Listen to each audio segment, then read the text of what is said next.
On va remettre le prix RSE de la PME.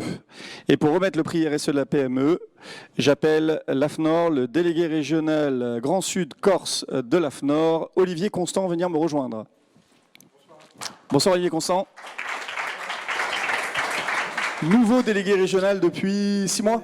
Alors, nouveau délégué régional en PACA depuis 6 mois. Oui, voilà. oui, c'est ça, oui. Sinon, il y a grand délégué régional avant, vous étiez à Lyon avant. À Lyon, ouais. Voilà. Et j'avais eu le plaisir de venir très souvent en Provence sur le Côte d'Azur, quand on avait été partenaire sur les trophées RSE avec vous. Voilà, et nous on a eu le plaisir de se rencontrer aussi quand on a essayé de monter les trophées RSE à Lyon. Parce que quand on a créé ceux de PACA, on a été les premiers à créer des trophées RSE, on a essayé de les créer un peu partout dans les régions, et on a vite compris que chacun sa région. Voilà. Donc, nous restons en région PACA. Et sa façon de faire, territoriale, c'est normal. Ah, avancez un peu, Pardon. pas dans le champ. Voilà, parfait, super. Voilà. C'est parfait. Olivier, un mot. Oui, j'ai entendu beaucoup de choses très intéressantes. Et alors, vous me rassurez. Avec la parole AFNOR aussi, je voulais insister sur deux éléments, qui est l'élément de la confiance et l'élément de la reconnaissance. Sur toutes ces démarches-là, ce qui est important aussi vis-à-vis, alors, bien sûr de nos parties prenantes, mais aussi bien évidemment les clients ou de l'autre côté les fournisseurs et puis son banquier, ainsi de suite. Et le consommateur in fine, en fait, dans le monde de plus en plus complexe que nous vivons, c'est de lui donner confiance. Confiance sur les démarches. Et là, sur des démarches RSE, on a souvent cette espèce de petite musique, et on l'a évoqué tout à l'heure, un peu de greenwashing qui apparaît toujours. Et je pense qu'il est important aussi d'avoir des outils pour pouvoir démontrer que quand on est une entreprise, on fait vraiment des actions qui ont une stratégie, qui ont des objectifs et qui ont surtout des résultats. Et c'est pour ça que je me permets d'insister un petit peu là-dessus, dans cette période tant difficile, être capable de donner confiance à ses parties prenantes et être capable d'avoir de la reconnaissance, comme aujourd'hui, les entreprises qui sont lauréates de ces trophées, voilà, elles sont passées quand même au crible d'un questionnaire qui est conforme à l'ISO 26000, avec un jury, et c'est vraiment plus qu'un premier pas très important, qui peuvent les amener aussi après à une évaluation RSE. Tu y faisais allusion tout à l'heure, via la plateforme RSE nationale. AFNOR, on a déjà accompagné plus d'une quinzaine de filières professionnelles sur cette démarche RSE d'une filière donnée, avec derrière une évaluation sur site. Là encore, c'est aussi important derrière de prouver aussi bien en interne qu'en externe qu'on a mis en place des vraies actions robustes. Merci Olivier, et merci à l'AFNOR d'être avec nous depuis le début, oui, pour monter ces trophées. Alors, qui est le lauréat des trophées RSE PME? Donc c'est bien ça, trophée RSE PME. On est sur la bonne enveloppe, ça va, c'est toujours rassurant.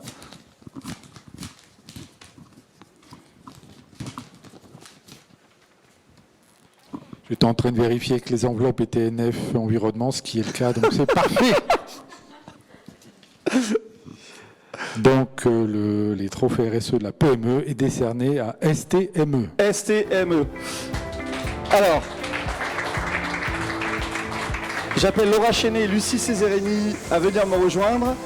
Et on va créer à distance une liaison avec Jean-Pascal Delcroix. Mais on regarde le film STME pour le moment. On est ce qu'on appelle dans le lot CVC, chauffage, ventilation, climatisation. Notre première valeur, c'est l'humain. La priorité reste les salariés, donc l'équipe, parce que sans eux, on ne peut rien faire, quoi. Et c'est la raison pour laquelle on a fait un organigramme en cercle autour de moi, qui ne suit pas du tout en haut d'une pyramide, comme on le fait souvent, mais un cercle vertueux où tout le monde a son action à mener. Et on est dans cette démarche-là, RSE, de responsabilité, de lien entre les gens, de lien entre les entreprises, et de bien vivre, de bien-être, de faire du sport et de passer du bon temps. On est aussi partenaire de plusieurs clubs de sport locaux, et on trouve légitime de pouvoir aider ces clubs de sport à vivre, puisque ça fait partie de la vie du territoire, et on sait aussi qu'ils ont de plus en plus de mal à avoir des subventions par les collectivités. Là, vous avez quelques photos. L'arrivée d'un jeune stagiaire dans l'entreprise avec qui on est allé courir. Le départ à la retraite du premier salarié de l'entreprise, il y a maintenant 3 ans. C'est un point qui est important pour nous, d'axer la convivialité entre les entreprises sur les chantiers. Donc on offre un lunch à l'ensemble des entreprises sur le chantier. Donc là, on présente des objets d'une association grassoise qui est voisine chez nous, qui représente deux axes très importants pour nous, l'insertion de personnes en difficulté et la réutilisation de déchets. Moi, je suis fils de paysan, donc protéger la planète et faire en sorte que l'humain y vive le mieux possible, c'est ce qui m'anime en profondeur. On essaie de recycler le maximum dans un cercle le plus proche possible. Et donc Bastien qui est derrière, qui est en train de préparer des chantiers, c'est son poste qui vient de démarrer chez nous, où on a vraiment un gros potentiel à développer dans cet axe-là, sur la partie logistique, déchets. Il y a une partie qui concerne le tri sélectif, mais il y a une autre partie qui concerne la valorisation des déchets. C'est les poubelles pour des bouchons en plastique qu'on donne à notre partenaire Oridi, qui lui va essayer de valoriser ces bouchons et récolter l'argent afin de les transmettre aux enfants malades à l'hôpital de Grasse.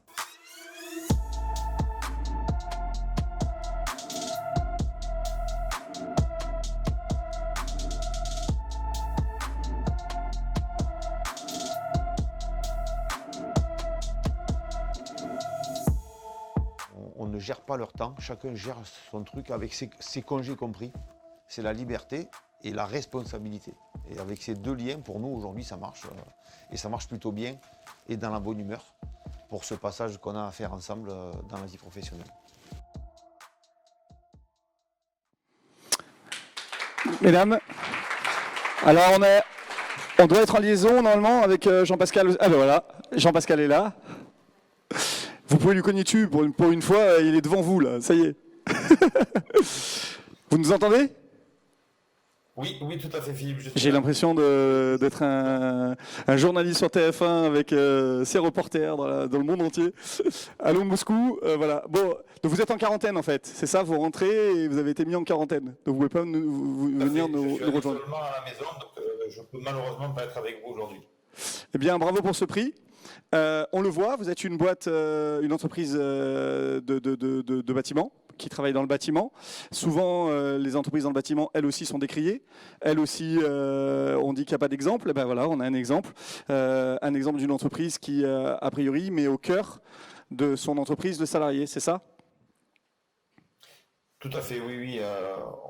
On a mesuré l'importance de mettre l'humain au centre de notre entreprise depuis le début, et on a eu la chance d'être aussi intégré dans la démarche CEDRE, qui nous a fait prendre conscience de cette démarche, et aujourd'hui, c'est très payant pour nous.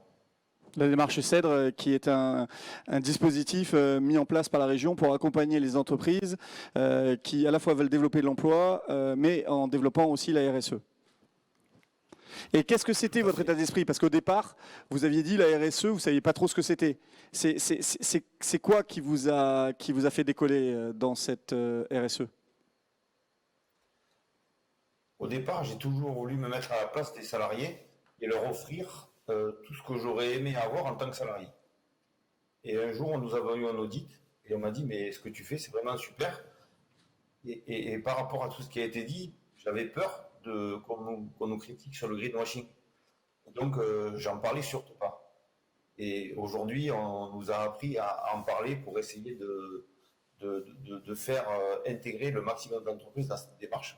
Et c'est vraiment avec des participations au club à des licences de sport, livraison de paniers fruits et légumes toutes les 3 semaines, prime aussi accord d'intéressement chaque année, et partage des valeurs aussi pour justement que les personnes, la RSE pour nous, c'est pas que dans l'entreprise, ça doit être aussi dans la vie au quotidien. Et je rappelle que votre entreprise, c'est 30 salariés, 0% d'accidents du travail. Oui. Et on essaie d'être prudent parce que je remercie mes salariés chaque réunion. Le premier thème, c'est bravo à vous. Encore une fois, il faut être prudent sur ça. Surtout nous dans le bâtiment. Parce que je crois que c'est vous qui gérez la politique RSE, c'est ça ? Donc bravo à vous alors. Super. Et vous aviez un message aussi, je vous ai entendu dire quelque chose de très chouette sur les apprentis, mais je préférais que vous le disiez vous. Oui, ben, sur les apprentis, là, dernièrement, vous avez vu, on est partenaire de plusieurs clubs de sport. Et notre dernier recrutement, c'était un jeune qui était cycliste dans le club de vélo où nous sommes partenaires depuis plus de 10 ans et qui a été recruté il y a 15 jours. Alors peut-être que ce que vous voulez dire pour les apprentis, c'est que chez nous, comme certains l'ont dit, chacun a sa responsabilité et chacun est un maillon de la chaîne.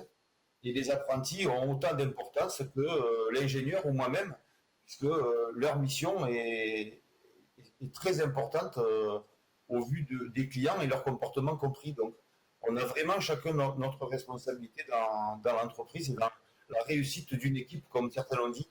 C'est vraiment la vision d'équipe et humaine. Derrière le nom d'une entreprise, il se cache une équipe d'humains.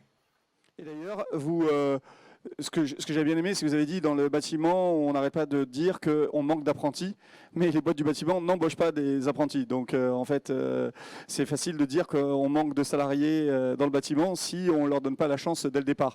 Et vous donnez la chance à 9 apprentis par an à peu près, c'est ça? Et alors, Tout à fait. Cette année, on en a 9 du CAP au Master 2. D'accord. Et en plus, vous faites un truc, vous offrez une journée par an pour l'anniversaire de chaque salarié, et y compris les apprentis. Donc, dans votre entreprise, dès que c'est son anniversaire, on ne vient pas travailler. Voilà, c'est sympa.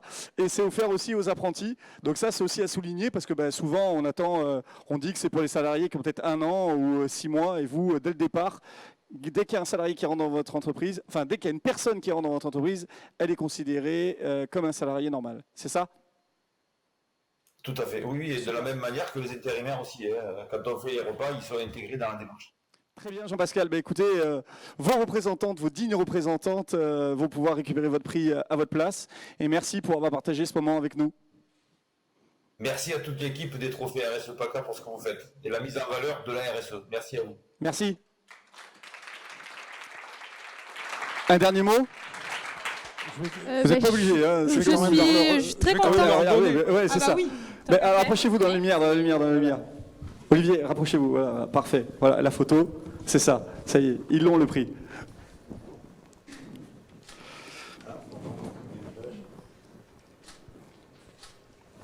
Parfait. Un dernier mot ou c'est bon ? Merci beaucoup pour votre accueil. Je suis très contente en même temps d'avoir vu Jean-Pascal parce que ça fait 2 semaines qu'on ne l'a pas vu. Donc c'était super et merci beaucoup parce que ça va faire très plaisir à l'équipe qui normalement nous regarde. Donc je leur fais en même temps un coucou. Merci. Merci à vous.